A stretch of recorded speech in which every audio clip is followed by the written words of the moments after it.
You're live. Terrific. Thank you very much. Let me begin by welcoming everyone to this meeting of the Board of Governors. As Sharisa prepares to do the roll call, I'm going to ask all board members, Board of Governors members, to go ahead and unmute your lines now. Thank you. That'll enable us to do the roll call. All right, Okay. thank you. Very good. Let me just do one more little introductory remark, which is just to remind everyone that from time to time, we do have issues that come up in between our regular quarterly board meetings that need the board's attention. So we have a few such items today, and I want to thank everyone in advance for the extra time that you're making in your schedule. And now, please, yes, Sharisa, if you'll please go ahead and do a roll call. Of course, thank you. Sorry, I'm going to leave my video off because I've got an awful glare from the boardroom that I'm in. So I apologize for that. Governor Bogle. Here. Representative Briggs. Here. Governor Gindelsberger. Here. Secretary Jones. Here. Senator Martin. Here.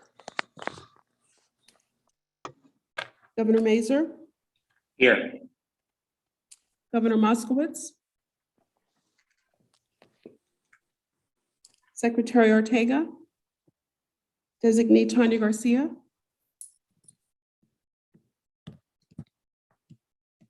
I see you there. Thank you. Representative Roy. Here. Governor Roberts.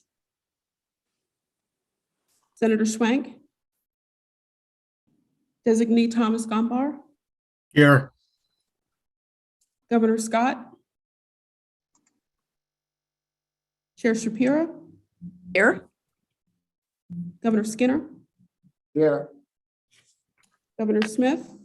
Here. Governor Walter. Here. Governor Weaver. Here. Governor Yeomans. Dr. Phillips, faculty liaison. Here. We have a quorum. Thank you. Thank you very much. Appreciate that. Next, we turn to public comment, and I will now turn to Randy to walk us through that part of the agenda. Thank you, Madam Chair. For any members of the public who might be calling in on the phone line that was posted online, you can press *9 right now, and that will raise your hand electronically, and I will call on you to offer public comment if you'd like. Let's give people a moment to raise their hands. Again, *9 if you'd like to offer public comment. And when you join, you'll be asked to unmute your line. If you could state your name for the record, that way we've got that. And keep your comments to under 3 minutes. That would be great. All right, we have one hand raised. Here we go.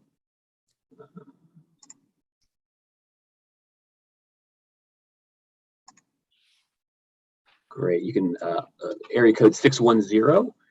You can unmute and state your name for the record and offer your comments. Hello, this is Nick Marcel. I'm a current graduate student at Westchester University. I just wanted to make comments, as I know that thankfully there are going to be changes likely to the tuition at IUP and ESU, actually back to what it was a number of years prior. And I wanted to, make sure that folks know for the record that, there were plenty of warnings by students and faculty and others that this was something that shouldn't have even been done in the first place. The, drastic sort of tuition increases that happened a number of years ago to IUP and such. And definitely something that should be considered in the future is how is the Board of Governors, each one of them actually advocating to make sure that students, hopefully have reduced tuition in the future, or that we could actually move to a truly public state system in which tuition and fees are no longer, and that, public universities and colleges are actually tuition free and fee free. As I find it personally ridiculous that the, state system has continued to go in a direction of a student funded model when it comes to public higher education with the state. and where back in 1983, the state funded public higher education about 2/3 of all of its budget, and now it's only at like a fourth, and students have to fund the 75% that they have to make up. It's absurd. And I really hope that things are being done. I personally don't see it. I know a lot of people are continually frustrated and burned out by the lack of resources that are in our public institutions. And I'm demanding that you fight for more. I'm demanding for a fully funded state system of free public higher education, because students in this Commonwealth, faculty in this Commonwealth, staff in this Commonwealth, and communities deserve nothing less than that. I really hope that you're listening, and I really hope that people understand that this is something that needs to be done, and it needs to be done now. It's not something that should be, we're going to continue to freeze tuition. No, you need to reduce tuition. You need to eliminate tuition. You need to eliminate fees and make these universities truly public institutions. Thank you very much. Bye. Okay. Madam Thank- Chair, there are no more hands raised. All right. Thank you very much. Next, let me ask Dr. Jamie Martin to offer comments on behalf of APSCUF.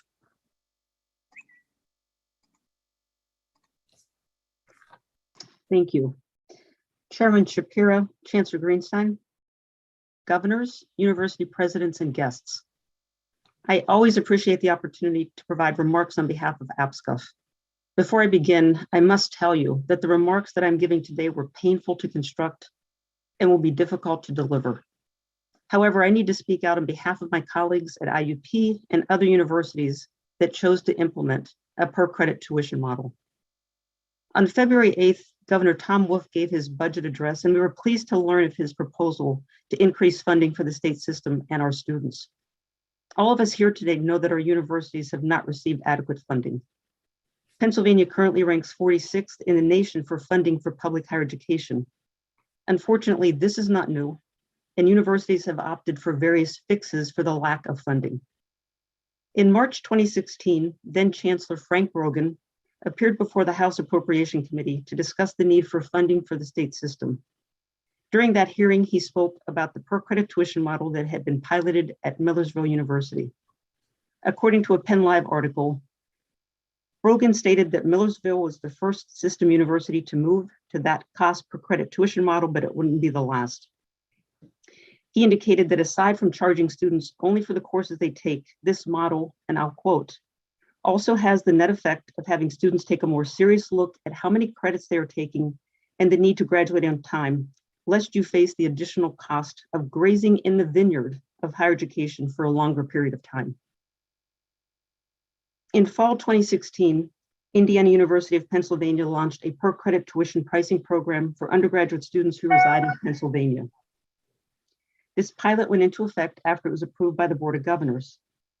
At this time, IUP already had the most expensive housing in the state system, as our former president undertook a $245 million student housing project called the Residential Revival. That project resulted in far too many residence halls that were much more costly for students than traditional dormitories. In announcing the pilot, President Driscoll remarked that the per-credit tuition model increases fairness. Students pay for the credits that they take. He went on to say that student behaviors have changed, and we need a new and more equitable model to meet the needs of both our current and future students. We want students to complete their degrees in a timely fashion. My predecessor, Dr. Kenneth Mash, spoke out against these per-credit tuition plans at a Board of Governors meeting in April 2016. And he said, one does not have to be a mathematician to do simple arithmetic. It takes 120 credits minimum to graduate. Over the course of 8 semesters, that's 15 credits a semester. Charging per credit means a 16, 25, or even 50% tuition increase for our students. At one time, the Commonwealth subsidized 75% of a student's education, and now it's less than 25%. What will it be after these plans? At a time when the issue of student debt is a matter of national debate, our universities will be substantially increasing that debt. How many students will be priced out of their universities?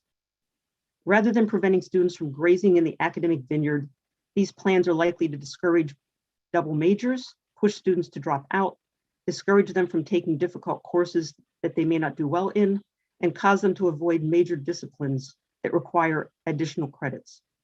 I agreed with everything that Dr. Mash stated, and I would add a question. How were these models student-centered? While Dr. Mash was articulating the concerns of APSCUF at the Board of Governors meeting, those of us on the faculty at IUP were sounding similar warnings and imploring the administration to forgo the per credit tuition model. And I know because I was one of them.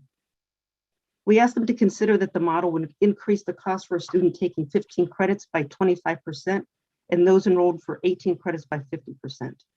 Think about that. We're currently hearing a lot about inflation, the cost of gasoline, the cost of groceries.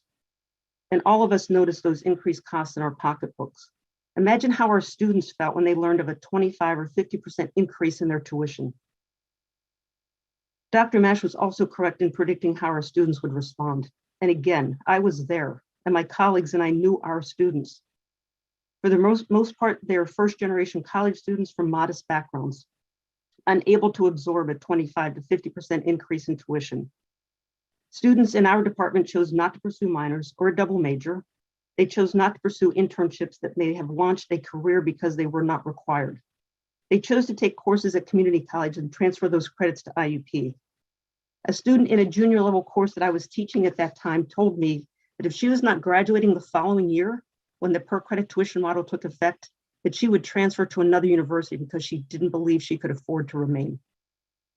The faculty were not clairvoyant in understanding that if IUP costs more than any other state system university, our enrollments would suffer.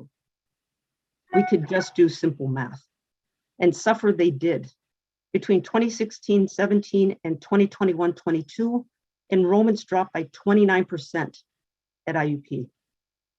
By comparison, the enrollment decline at Slippery Rock, one of IUP's biggest competitors, was 2.4%.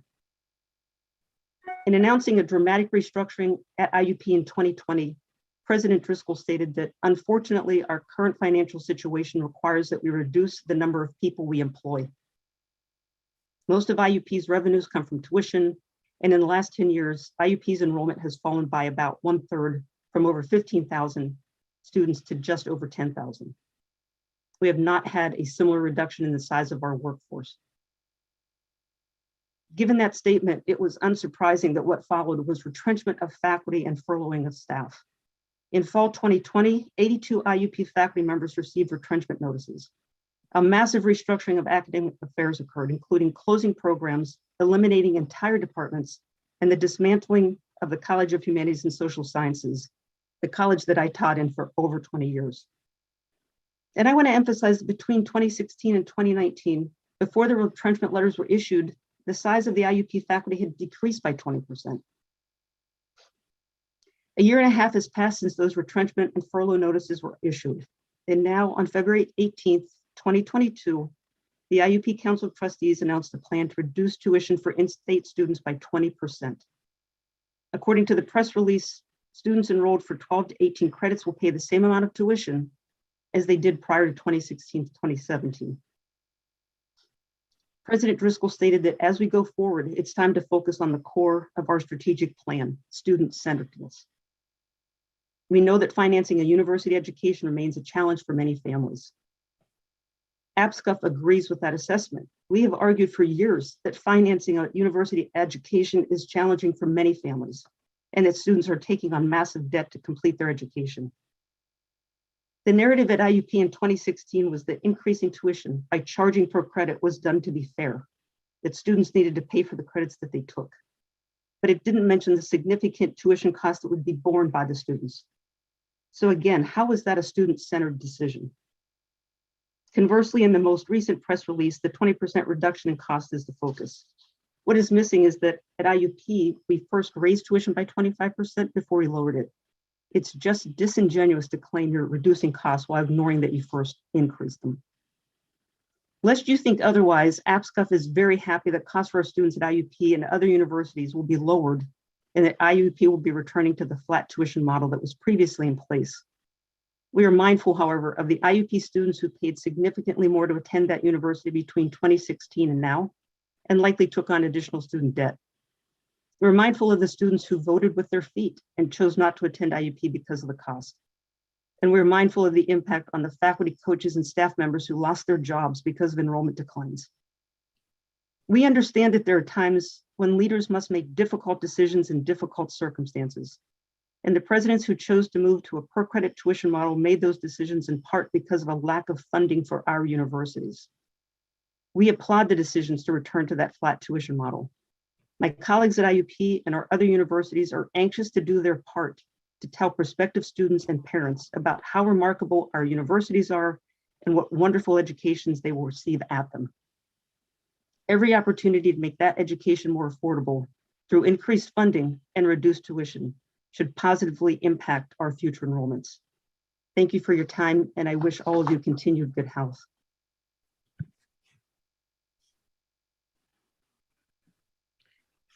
All right, thank you. Now to our first order of business. This is falls under the integrations area. The Northeast Integrating Universities, Bloomsburg, Lock Haven, and Mansfield have been working to develop the name that the new integrated institution will use for legal purposes. Today, we will hear from Dr. Bashar Hanna, who will present the proposed name for our approval. Dr. Hanna, may I call on you? Of course. Thank you, Madam Chair. Good afternoon, everyone. Thank you for the time today. Today, a recommendation will be put forth for your consideration to create a legal entity for the unification of Bloomsburg University, Lock Haven University, and Mansfield University. As we have committed to from the onset of the integration, this name will be in the background and will not be public facing. It will allow us to legally and compliantly become one entity while maintaining our strong brands in our regions and beyond. Our logos, colors, mascots, athletic representations of Huskies, Bald Eagles, and Mounties will remain unchanged and uninterrupted. We will preserve the founding principles of each campus and continue to provide vibrant on-campus student experiences while serving as pillars of our three communities. The power of three will create a higher education experience, the likes of which is not possible without integration. This is a bold investment in the people and communities of Pennsylvania. We are positioning ourselves for growth, increasing access to students across the Commonwealth, and meeting the economic and workforce needs across our regions, our state, and beyond. The unified, the unified team that brought together colleagues from BU, LHU, and MU has worked tirelessly to get us to this point and will continue to endeavor to launch one university with 3 locations plus several satellite teaching sites. I am honored to have been asked to lead this team, and they deserve all the credit. We all owe them a debt of gratitude because they continue to do their day jobs of running 3 individual universities and driving enrollment goals in the midst of a devastating global pandemic while working to integrate 3 institutions into one. I am eternally grateful to each of them. Along with our faculty, staff, and students, the leadership team and I have worked to bring 3 institutions with 3 unique cultures together into one unified entity. This work is ongoing and will continue for years to come. There will be growing pains along the way, and not everyone will agree with every direction or decision taking as we come together. We are better for having such diversity of thought and opinion. But we are now at the next step of this evolution of these 3 historic institutions who have grown and changed over time to serve the students of the regions with excellence and with a priority towards student success above all. An affordable college education remains one of the most effective ways to positively impact social and economic mobility for students who come from middle and low income families. We are coming together as one to provide current and future Huskies, Bald Eagles, and Mounties with an exemplary education because our regions need this, our Commonwealth needs this, and most importantly, our students need this. The recommendation being presented to you today is to adopt Commonwealth University of Pennsylvania as the legal name of the unified entity encompassing Bloomsburg University, Lock Haven University, and Mansfield University. Thank you, Madam Chair. Thank you so much, Bashar. Okay, let me read our motion first and get a second, and then we'll go to discussion. I move that the Board of Governors approves the name Commonwealth University of Pennsylvania of the State System of Higher Education for the institution resulting from, sorry, I had a line in front of my screen. Sorry about that. For the institution resulting from the Northeast integration to be effective July 1st, 2022. The proposed effective date of the integration, pending approval by the Middle States Commission on Higher Education. Is there a second? Okay, discussion.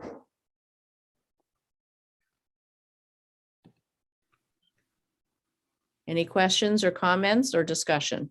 And board members, you can use the raise hand feature if you want to make any comment or question at this point. And I don't see any hands raised, Madam Chair. Okay. All right, I'll give it another second. All right, then let's go to vote. All in favor, please say aye. Aye. Aye. Aye. Are there any opposed? Okay, thank you very much. Dan, would you like to say a few remarks before we move on to the next item?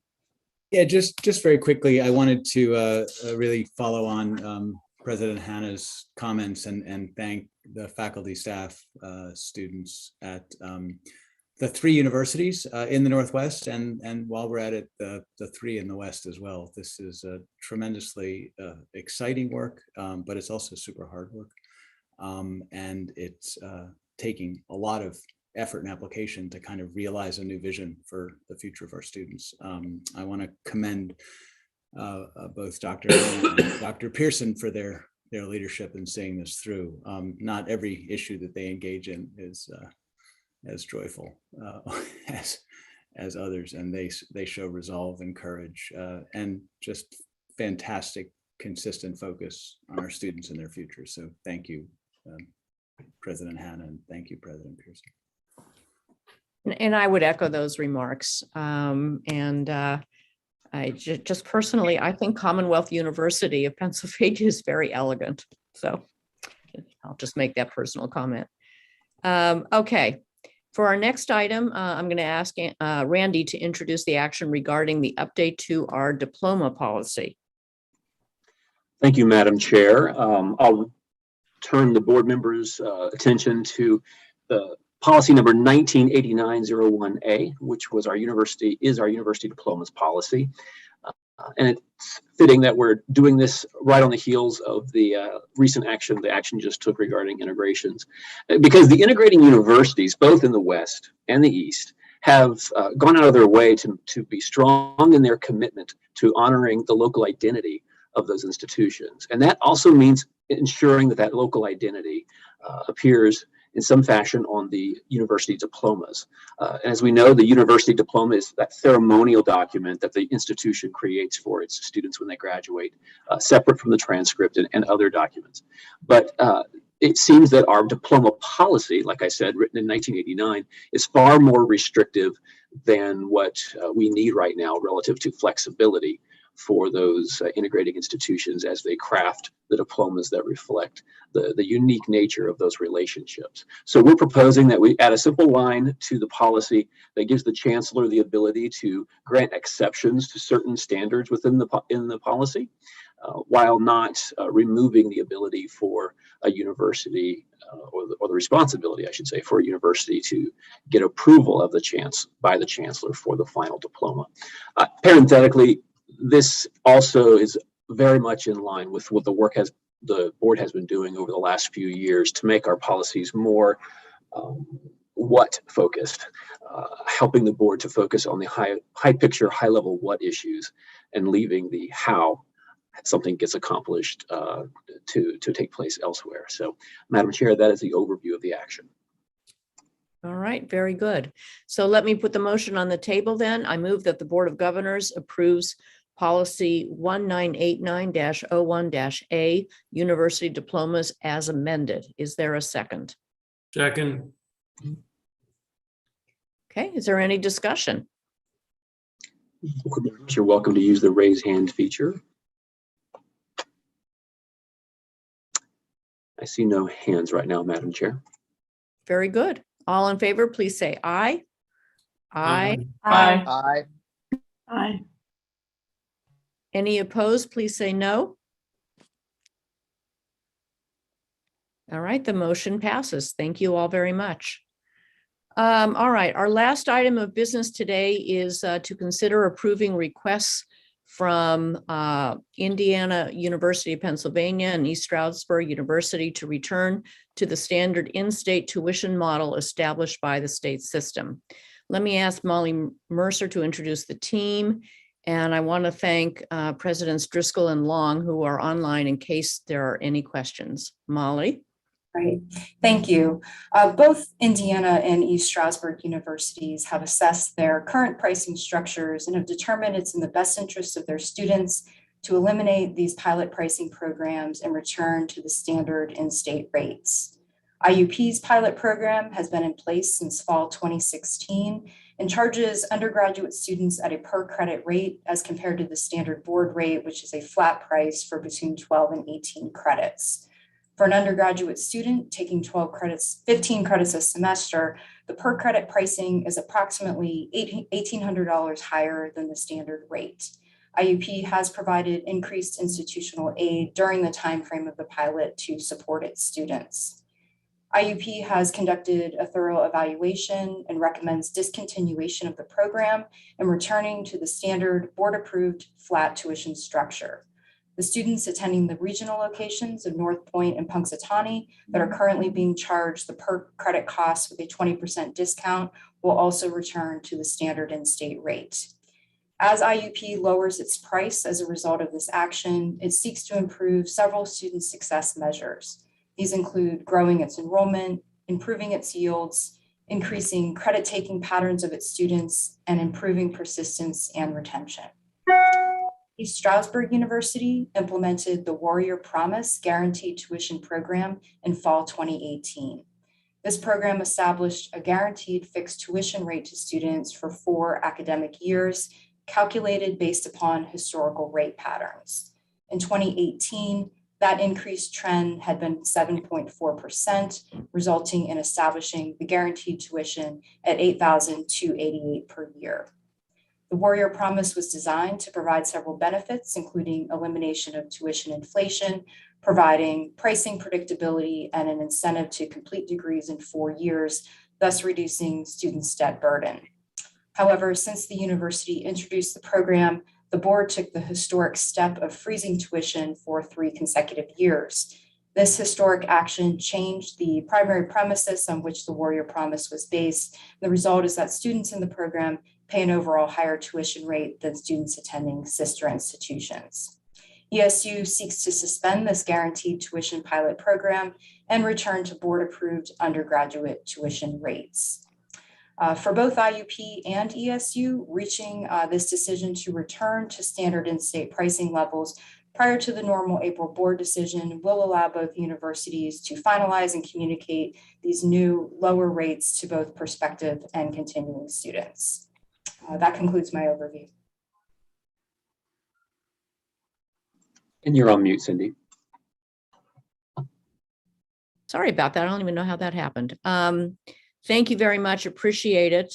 Let me again now put the motion on the table.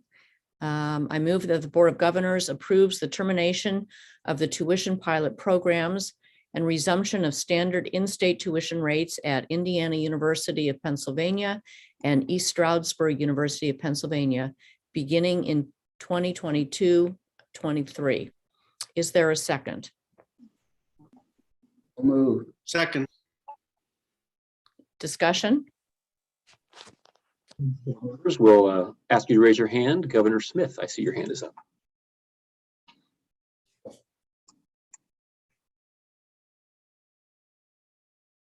Appreciate you bringing this forward on both sides of this.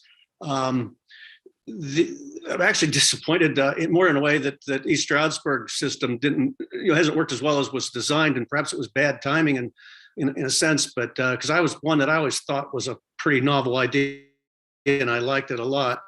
I just wanted to comment a little bit on the IUP world. When we did that, it seemed like the right thing to do. And it was working. Back when the residential revival projects were presented to the Council of Trustees at IUP, back then it was interesting. All the student surveys, all the surveys that were done, and the groundwork that was done to plan through that, all said that moms and dads and students really didn't care if they were going to spend an extra X number of dollars to live in these nicer, more apartment-like housing units as opposed to the old-fashioned dorms. And in fact, and I was kind of scratched my head at this at that time, because it seemed kind of counterintuitive in a way, but that's what they were all saying. And in fact, the nicest, the most expensive suites were the first to go. As soon as the housing stuff was, as soon as you were doing enrollment for the next year, they were all the ones that immediately were filled. And I parallel these two things because obviously they go together when you look at the total cost of enrollment and in terms of what a student's actually going to pay to get to college and live there and go to school. So things have changed, and I appreciate the work that Dr. Driscoll has done with the staff people that have examined this and looked at which way we need to go. We know we have to do a little bit more on some other fronts as this affects undergraduate in-state students. And we do have other, groups that attend IUP, thankfully. But I hope that the Board of Governors is comfortably supportive of this request on IUP's behalf in particular, and know that as things change, we need to be willing to look at different ways of going about the business of higher education. And reflect on what has worked and what maybe will work better. And that I'll conclude. But thank you, hopefully, for your support of this proposal. Madam Chair, we have Representative Briggs. Great, thank you, Randy, and thank you, Sam, for a little bit of a historical perspective. I fully support this. I think it's the right thing to do. I'm not against exploring pilot programs or innovative approaches, but I do think as we continue to do this, we need to work really closely with our faculty partners. And it is troubling to hear some other historical perspective that concerns that were made real time that led to the same conclusion that actual the pattern led to. It is concerning to me. I wasn't on the board then.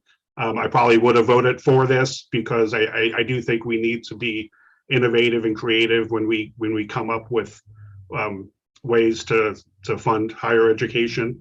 But I do think we need to listen to our faculty partners and as well as our students. Nick probably who called in wasn't a student then, but I think it's great that he's so engaged in what we do, and I would hope more folks in our communities are that engaged. So I'm full on board. I'm voting yes, but I am just kind of again reminding us all that while we make these really tough decisions, we should really take into account what our faculty, family, and our communities are asking for. So good work on getting to this position to make this change and to suspend the program. And thank you for all the hard work.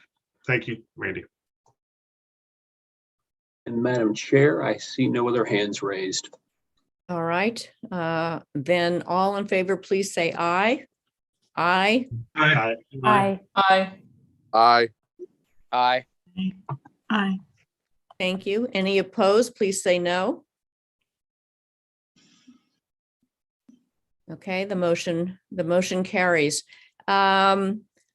I just want to say a couple words. We're basically at the end of board business, but I think this board meeting was very interesting also because, we have some examples here of presidential leadership, and I really want to call it out and I really want to acknowledge it. I think Dale and Bashar, the jobs that you are doing to shepherd through integrations, it's so complicated. It does require so much iteration and conversation and dialogue and input. It's never going to make everybody happy. Certain aspects will not make everybody happy, but it's marching forward. And I think that's largely due to your leadership. And Ken and Mike, I think you exhibited actually a lot of leadership and actually bravery to say that something that was started for the best intentions, it has proven not to have had the outcomes desired, and wanting to make a change. And good leaders are willing to do that. I want to call that out as well. I appreciate what you said, Representative Briggs, and Dr. Martin, what you said as well.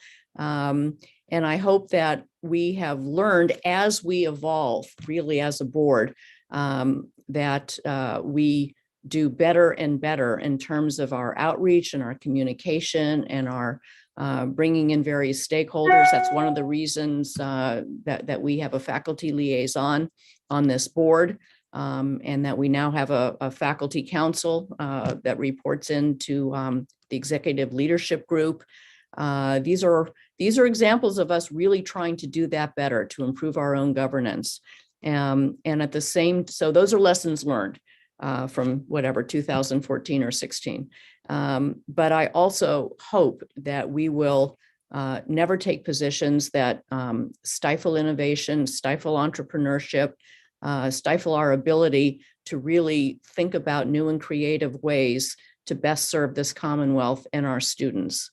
So I want to put that out there. And I just really want to thank these presidents and their teams for their leadership.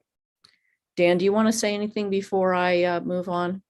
Yeah, just real quickly to build on that, if I can, just to also comment on, the obviously taking a well-informed risk. I wasn't there at the time, obviously, but I really appreciate as well the extent to which the results were tracked, probably more than annually with, rigorous continuous assessment of data, both at IUP and at ESU.